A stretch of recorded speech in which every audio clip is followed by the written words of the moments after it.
नमस्कार कुटुस्मिता किचन को आपण मानक पुणी थे स्वागत। आज मु मटन झोलर रेसिपी बनी देसी स्टाइल रे चलते आपण मान सहित सेयार करी। आपण मटन देखी मटन टेक्सचर कलर देखी जापे मटन केमती होती खाइबा को बहुत टेस्ट थिला। किंतु सांग मैंने सेयार करिया पूर्व मो चैनल टी को जदि आपण मैंने देखुंत ये वीडियोटी मो वीडियोटी को लाइक करूँ, कमेंट करूँ और सेयार करूँ आपण सांग मान सहित और मो चैनल टी को सब्सक्राइब करूँ। चलतु स्टार्ट करवा। आज स्वामींकर मटन खाइबा बहुत इच्छा होता से मटन नहीं कि आसीगले। तो मटन आनला मुझे गोटे पात्र में काढ़ी काढ़ला मुझे कौन कर चलते देखा। प्रथम मु पियाज दुटा काटी आ सुखिला लंका गोटे रखी। आपण क्वांटिटी हिसाब से पियाज ने मु मटन रे देखु प्रथम पियाज पकई दौची तापर से सुखिला लंका दौची। सांग मैंने आपण मैंने भावुवे मु पियाज कौन पे ऐड करुँचे कहि आपण को वीडियो लास्ट जाके आपण देखु आपण जानीपारे। तापर मुझे स्वाद अनुसार लुण दौची। आपण मैंने स्वाद आपण जी मटन नहीं से हिसाब से पियाज ने लुण ने हलदी गुंड ने आपण गोटे सुखिला लंका ने फ्लेवर पाई आउे आपण सोरिष तेल टिके पकेबे ताकि आमे ताकू सब गोलेला परे ताकू मैरिनेट करकिना रखिदबा। सांग माने आपण माने तो शुणिथिबे आगुरु जेतेबेले भी मटन खाइबे घरे नियति जेजेमा नले माँ एई माने ही बनाती तो सेमानक हाथर टेस्ट सबु बेले यूनिक थाए। आमे भी आज सेमती किछि बनैबा चलते देखिबा। मु ताकू भला से गोळेई देइछि आपण भी एमती गोळेइकिना ताकू फास्ट रखिदेबे। गोळेइकि 15 मिनिट कणे घोड़ेइकिना रखिदेबे। तापरे काढ़िकी मु ताकू गोटे प्रेसर नहीं सिझेयापाई कि आपण मैंने जेकोसी पात्र में नहीं पारे जमीक हाँडी रे कढ़ी रे डिश रे आपण जो कौन जगार नहीं पारे। मुझे प्रेसर नहीं जाइए ताकि मत जल्दी करार अच्छी ना। आपण 40 मिनिट भितर मुझे तरकारी रेडी कर देखी। आपन को जो प्रेसर रे मुझे आपण मैंने प्रेसर नहीं कि अधिक सीटी देवेनि मात्र 2टी सीटी देवे। आधे देखु अल्प पानी देवे बेसी भी पानी देवेनि 2टी सीटी देवे। एबे जो मु पियाज तादे पकई थी देखु ये केमती टेस्ट करोची मटन रो। ता भितर मु आलू भाजी देइछि मोर जेतिकी क्वांटिटी हिसाब से दरकार थिला मोर जेमती लोक खाइबे आपण सेमती नहीं जिबे। मु आलू पकई जनका 2-3टा लेखा खाइबे बोली मु पकई देइछि। आ ता भितर चलंतु मु पियाज काटी दउछि। आ पियाज काटला परे एबे मु मसला पई रेडी करछि अदा रसुण।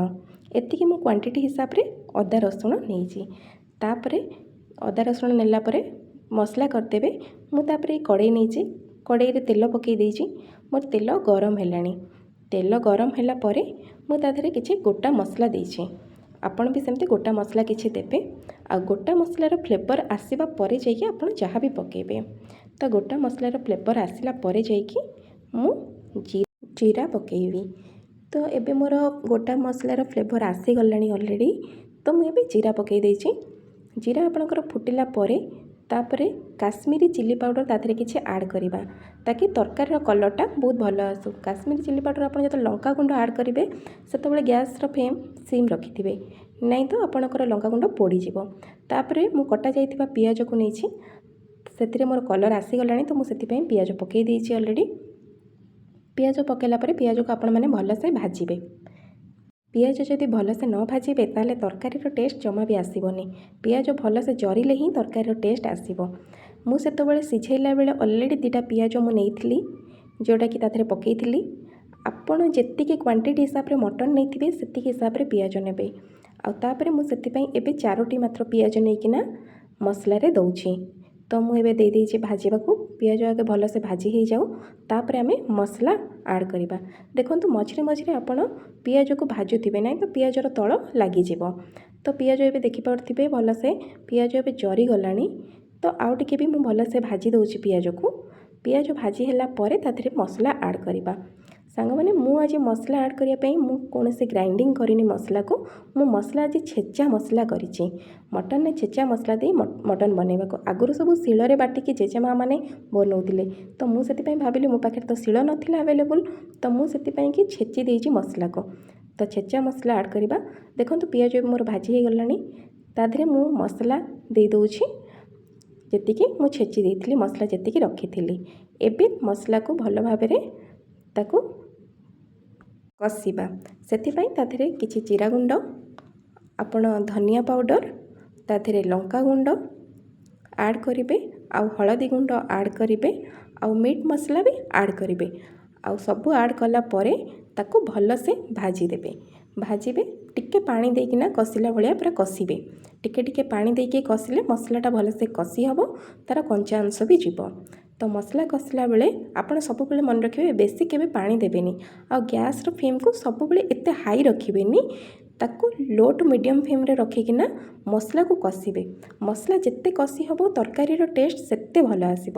ତ ମୁଁ ସବୁ ମସଲା ପକାଇଲା ପରେ ମସଲାକୁ ଭଲସେ କଷିବା ପାଇଁ ଛାଡ଼ି ଦେଇଛି। ମସଲା ଏବେ ଦେଖିପାରୁଥିବେ ମୋର ମସଲା କଷି ହେଉଛି, ଆଉ କେତେ ବଢ଼ିଆ କଲର୍ ଆସିଲାଣି ମସଲାରେ। ମସଲା ଏବେ ହେଉଥାଉ, ଚାଲନ୍ତୁ ଦେଖିବା ମୁଁ ଯେଉଁ ମଟନ୍ ରଖିଥିଲି ସିଝେଇଥିଲି ତାକୁ ଦେଖିବା ସେ କେମିତି ଅଛି, ମଟନ୍ ହେଇଛି କେମିତି। ଦେଖନ୍ତୁ ମୁଁ ଏବେ ମଟନ୍ ସିଝେଇଥିଲି, ମଟନ୍ ଏବେ କାଢ଼ି ଦେଉଛି। 2ଟି ମାତ୍ର ଆପଣ ସିଟି ନେବେ, ଅଧିକ ସିଟି ନେଲେ ମଟନ୍ ଅଧିକ ସିଝିଗଲେ ଆପଣ କଷିଲା ବେଳେ ଆହୁରି ସିଝିଯିବ, ମଟନ୍ ବେଶୀ ଭଲ ଲାଗିବ ନାହିଁ। ତ ମଟନ୍ ଦେଖିକିନା ଆପଣମାନେ ଜାଣିପାରୁଥିବେ ଏଇ ଯେଉଁ ମଟନ୍ର ପାଣିଟା ନାହିଁ କି ଟେଷ୍ଟ କରିବେ, ବହୁତ ସୁନ୍ଦର ଲାଗେ। ଆଉ ଏଇ ଯେଉଁ ଝୋଳଟା, ଏଇ ଯେଉଁ ପାଣିଟାକୁ ନା ଆପଣମାନେ କାଢ଼ିକିନା ଗୋଟେ ଜାଗାରେ ରଖିଦେଇଥିବେ, ତାକି ଆପଣ ଯେତେବେଳେ ଝୋଳ ବନେଇବେ ସେ ଟାଇମ୍ରେ ଏଇ ଝୋଳଟାକୁ ଦେବେ। ଆଉ ଏଇ ଯେଉଁ ମଟନ୍ଟା ଅଛି ତାକୁ ଆପଣମାନେ ମସଲାରେ ପକାଇବେ। ଦେଖିକିନା ଜାଣିପାରୁଥିବେ ମଟନ୍ଟା କେମିତି ହେଇଛି, ବଢ଼ିଆ ବାସ୍ନା ଆସୁଥିଲା ଅଲରେଡ଼ି ମଟନ୍ରୁ। ଚାଲନ୍ତୁ ଏବେ ତ ମୋର ମସଲା ଅଲରେଡ଼ି ହେଇଗଲାଣି, ତା ଦେହରେ ଆମେମାନେ ମଟନ୍ ତା ଦେହରେ ପକାଇବା। ମଟନ୍ ଦେଖିକି ଆପଣମାନେ ଜାଣିପାରୁଥିବେ ମଟନ୍ କେମିତି ବାସ୍ନା ହେଉଥିବ, ଆଉ କେମିତି ଲାଗିବ ପୁରା। ଆଉ ଏବେ ଦେଖନ୍ତୁ ମୋର ମସଲାରେ ଅଲରେଡ଼ି ତେଲ ଆସିଲାଣି, ଆଉ କଲର୍ ଦେଖିକି ଜାଣିପାରୁଥିବେ ମସଲାଟା ପୁରା ବଢ଼ିଆ ବାସୁଥିଲା। ଆଉ ଆପଣ ସବୁବେଳେ ମନେ ରଖିବେ ମସଲାରୁ ଯେତେବେଳେ ତେଲ ଛାଡ଼ିବ ସେତେବେଳେ ଜାଣିବେ ମସଲା ପୁରା ପରଫେକ୍ଟଲି ହେଇଗଲାଣି। ତ ଚାଲନ୍ତୁ ମୁଁ ଏବେ ମଟନ୍ କାଢ଼ି ଦେଇଛି, ଏବେ ମଟନ୍କୁ ମସଲା ଭିତରେ ପକାଇବା। ମଟନ୍କୁ ମସଲା ଭିତରେ ପକାଇଲା ପରେ ମଟନ୍ ଆଉ ମସଲା ଭଲସେ କଷିବା। ଆଉ ତାପରେ ମୁଁ ଯେଉଁ ଆଳୁ ଭାଜିକିନା ରଖିଥିଲି ତାକୁ ମୁଁ ଏଥିରେ ଆଡ଼୍ କରିଦେଉଛି, କାହିଁକିନା ମୁଁ ଆଳୁ ଅଲରେଡ଼ି ଭାଜିକି ରଖିଥିଲି ଆଉ ମଟନ୍ ଅଲରେଡ଼ି ସିଝି ଯାଇଛି। ତ ଏକା ସାଙ୍ଗରେ ପକାଇକି ମଟନ୍ ଆଳୁକୁ କଷିବା। ଆଉ ସବୁବେଳେ ସାଙ୍ଗମାନେ ଦେଖିବେ ମଟନ୍ ଆଳୁ ଯେତେବେଳେ କଷିବେ ସେଥିରୁ ଯେତେବେଳେ ତେଲ ଛାଡ଼ିବ ସେତେବେଳେ ଯାଇ ଜାଣିବେ ଯେ ମସଲାଟି ଭଲସେ କଷି ହେଇଛି। ତ ଏମିତି ଦେଖନ୍ତୁ ତାର କଲର୍ ଏତେ ବଢ଼ିଆ ଆସୁଛି, ଆଉ ବାସ୍ନା ଏତେ ସୁନ୍ଦର ଆସୁଥିଲା ଯେ ଆଉ କହିହେବନି, ବଢ଼ିଆ ପୁରା ବାସ୍ନା ଆସୁଥିଲା। ତ ଦେଖନ୍ତୁ କେମିତି ମସଲାଟି କଷି ହେଇଗଲାଣି ଅଲରେଡ଼ି ମୋର। ତ ମସଲା କଷିଲା ପରେ ତା'ର ଗ୍ରେଭିଟା ଆପଣମାନେ ଦେଖିକି ଜାଣିପାରୁଥିବେ, ମୁଁ ଛେଚା ମସଲା ଦେଇଥିଲି ଫିର୍ ବି ଦେଖନ୍ତୁ ତା'ର ଗ୍ରେଭି କେତେ ବଢ଼ିଆ ହେଲାଣି। ଦେଖନ୍ତୁ ମୁଁ ଏଇଟାକୁ ପୁରା କ୍ଲୋଜ୍ କରିକି ଆପଣମାନଙ୍କୁ ଦେଖେଇଛି, ବହୁତ ସୁନ୍ଦର ଦେଖାଯାଉଥିଲା ମଟନ୍ଟି। ଆଉ ଦେଖନ୍ତୁ କେତେ ସୁନ୍ଦର ଦେଖାଯାଉଥିଲା, ଆଉ ଖାଇବାକୁ ବି ବହୁତ ଟେଷ୍ଟ ଲାଗୁଥିଲା ଆଜି। ମଟନ୍ଟି ଏବେ କଷି ହେଇଗଲାଣି, ତ ମସଲା ବି ରେଡ଼ି ପୁରା ମଟନ୍ ମସଲା। ତ ଏବେ ଚାଲନ୍ତୁ ମଟନ୍ରେ ପାଣି ଦେବା। ମୁଁ ସେ ଯେଉଁ ପ୍ରେସରରେ ସିଝେଇଥିଲି ସେଥିରେ ମୁଁ ପାଣି ଗରମ କରିଦେଇଛି। ଏବେ ମଟନ୍ରେ ମୁଁ ଦେଇଦେଉଛି, ଆଉ ତା ଦେହରେ ଯେଉଁ ଗ୍ରେଭି ମୁଁ ରଖିଥିଲି ଯେଉଁ ସିଝିଲା ପରେ ସେ ଯେଉଁ ପାଣି ଥିଲା ତାକୁ ବି ଏଥିରେ ଦେଇଦେଇଛି, ଆପଣମାନେ ବି ଦେଇଦେବେ। ତ ତା'ର ଟେଷ୍ଟ ବହୁତ ବଢ଼ିଆ ଲାଗେ। ତ ଆପଣମାନେ ନିଜେ ଯେବେ କରିବେ ଜାଣିପାରିବେ। ତରକାରୀ ମୁଁ ଅଲରେଡ଼ି ଫୁଟିବାକୁ ଛାଡ଼ି ଦେଇଛି। ଆଉ ଏବେ ଦେଖନ୍ତୁ ମୋର ତରକାରୀ ଅଲରେଡ଼ି ହେଇଗଲାଣି। 10 ମିନିଟ୍ ପରେ ତରକାରୀ ପାଣି ଖାଲି ଫୁଟିଲା ପରେ ପୁରା ତରକାରୀ ମୋର ରେଡ଼ି। ଆଉ ଦେଖିକି ଆପଣମାନେ ଜାଣିପାରୁଥିବେ ତରକାରୀ କେତେ ବଢ଼ିଆ ଦେଖାଯାଉଛି। ଆଉ ତରକାରୀ ଦେଖନ୍ତୁ କେତେ ବଢ଼ିଆ ଗ୍ରେଭି ଅଛି, ତରକାରୀ ଜମା ବି ମାନେ ଏତେ ବି ପତଳା ଝୋଳ ନାହିଁ। ଆଉ ଆପଣମାନେ ଯଦି ଖାଇବେ ଅଧିକ ପତଳା ଝୋଳ କରିକି ଆପଣମାନେ ସେଇ ହିସାବରେ ପାଣି ଦେବେ।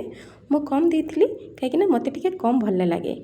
ତ ଆମର ବି 2 ଜଣ ଥିଲୁ, ତ ସେଥିପାଇଁ ମୁଁ କମ୍ ଦେଇଥିଲି। ଆପଣମାନଙ୍କର କ୍ୱାଣ୍ଟିଟି ନେଇକି ଆପଣମାନେ ପାଣି ଦେବେ। ମୋର ହେଇଗଲା ପରେ ତାପରେ ମୁଁ ଦେଖନ୍ତୁ ସେଥିରେ ଡାଲଚିନି ପାଉଡ଼ର କିଛି ଦେଇଦେଇଛି, ଆଉ ତା ଦେହରେ ଗରମ ମସଲା କିଛି ପକାଇ ଦେଇଛି। ଆଉ ତାପରେ ମୁଁ ତାକୁ ପୁରା ଘୋଡ଼େଇକିନା ରଖିଦେଲି। ମଟନ୍ର ବାସ୍ନା ଦେଖିକି ବଢ଼ିଆ ଲାଗୁଥିଲା, ଆଉ ଖାଇଲା ବେଳକୁ ବହୁତ ବଢ଼ିଆ ଟେଷ୍ଟ ଥିଲା। ସାଙ୍ଗମାନେ ମୁଁ ପୁରା ଘରୋଇ ଷ୍ଟାଇଲ୍ରେ ଏଟାକୁ ବନେଇଛି ଆଉ ଆ ଦେହରେ ମୁଁ ଟମାଟୋ ଆଡ଼୍ କରିନି କାହିଁକିନା ଚିକେନରେ ଟମାଟୋ ଆଡ଼୍ କଲେ ଭଲ ଲାଗେ ହେଲେ ମଟନରେ ଆଗରୁ ଜେଜେମା ମାନେ କାହିଁକି ଆଡ଼୍ କରନ୍ତିନି ମୋ ଜେଜେମା ତ ମୋତେ ମନା କରନ୍ତି ମଟନରେ ଆଡ଼୍ କରିବାକୁ ଟମାଟୋ ତ ସେଥିପାଇଁ ମୁଁ ଆଡ଼୍ କରିନଥିଲି ସାଙ୍ଗମାନେ ଆପଣମାନେ ଦେଖିକି ଜାଣିପାରୁଥିବେ କେମିତି ଅଛି ତ ମୋତେ ଖାଇବାକୁ ବହୁତ ଭଲ ଲାଗୁଥିଲା ସାଙ୍ଗମାନେ ଆଜିର ଭିଡ଼ିଓ ଆପଣମାନଙ୍କୁ କେମିତି ଲାଗିଛି ଆପଣମାନେ ନିଶ୍ଚୟ ମୋ ସହିତ କମେଣ୍ଟରେ ଜଣାଇବେ ଲାଇକ୍ କରିବେ କମେଣ୍ଟ କରିବେ ଆଉ ଆପଣଙ୍କ ସାଙ୍ଗମାନଙ୍କ ସହିତ ମୋ ଭିଡ଼ିଓଟିକୁ ସେୟାର କରିବେ ଆଉ ମୋ ଚ୍ୟାନେଲଟିକୁ ସବସ୍କ୍ରାଇବ୍ କରିବେ ପୁଣି ଥରେ ଆପଣମାନଙ୍କ ସହିତ ମୋର ଦେଖା ହେବ ନୂଆ ବ୍ଲଗ୍ରେ ଆଉ ଆପଣମାନେ କେମିତି ଅଛନ୍ତି ମୋତେ କମେଣ୍ଟ ମାଧ୍ୟମରେ ଜଣାଇବେ ଜୟ ଜଗନ୍ନାଥ ରହୁଛି ସାଙ୍ଗମାନେ ଥ୍ୟାଙ୍କ ୟୁ